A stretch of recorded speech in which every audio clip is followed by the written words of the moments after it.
The fifth and final test in a series that just hasn't gone Australia's way. And of course, the last time that Michael Clarke takes part in international test cricket, an awful lot to play for. And Michael Clarke, Jim Maxwell, was coming out with some fighting talk there, saying that this was a test of Australia's character and that they really were in a competitive mood. Do you think Australia, or how would you rate Australia's chances here? Not good. He's talking up a good game, but I just can't see it.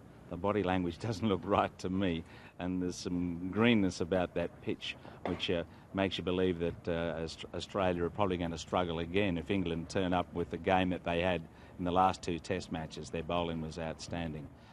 Look, things could turn around. Australia will probably make a couple of changes. Certainly Mitch Marsh should be back in the team, and probably Pat Cummins will get a game. And Australia will be struggling, I think, mentally just to get themselves up for this game after the disappointment of losing the series so disastrously at Trent Bridge. Yeah, a debacle, I guess you would say, at Trent Bridge. We surely can't expect a repeat of that test. It's going to be better than that, isn't it? Well, you'd like to think so. A lot of people have paid good money to come and watch the game, so we'd want 3 days, surely, but it's the nature of the game these days. If the ball's doing a bit and players have got this combative attitude about taking bowlers down and being aggressive, then wickets are going to fall. So we could have another quick test match. And of course, Michael Clarke's last appearance here in international test cricket, he's copped an awful lot of flack since announcing his retirement. Do you think that's a fair reflection of his time at the helm? I think, to be fair, he's copped a fair bit of praise too when you look at the total commitment he's had to Australian cricket. It's very impressive. A staggering number of runs, averaging almost 50, 28 centuries. He's won a World Cup, he's won Ashes series, he's won in South Africa.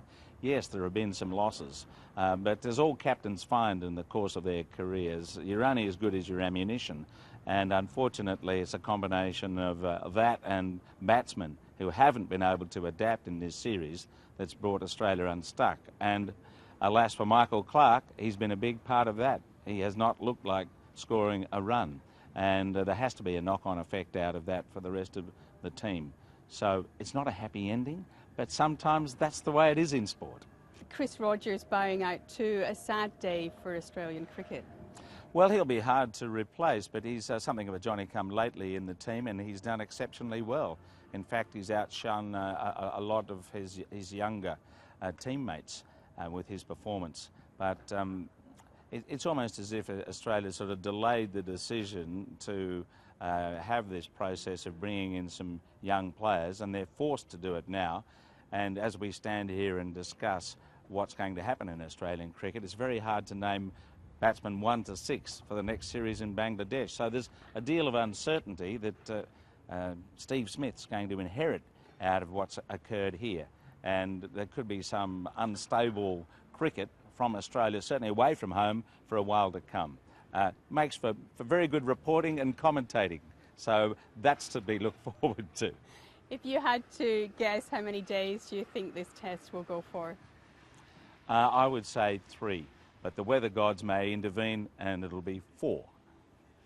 So a lot to play for here, a big difference psychologically for Australia if they can make it 3-2 and not 4-1 in this series. But the England team, of course, saying that they are in it to win. So it's going to be an interesting few days here at the Oval.